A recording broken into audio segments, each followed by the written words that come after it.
Everybody guys, यो एकदम lose यो यहाँको यहाँ कहाँ भयो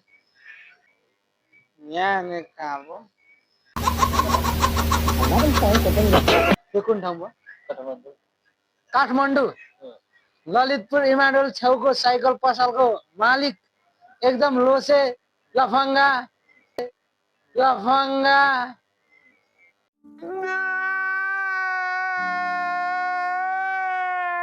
लफङ्गा त छैन, मान्छे इमानदार छ। पसलको नाम के रे? शम्भु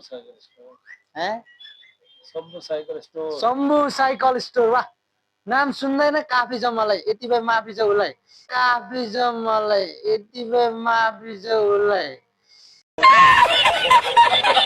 तर क्यामेरामा आउनु चाहिँ धेरै डराउँछ। अब क्यामेरामा आउनु डराउनुको कारण चाहिँ के हो भन्दाखेरि केटीको भोइस छ क्या, केटीको भोइस छ क्या।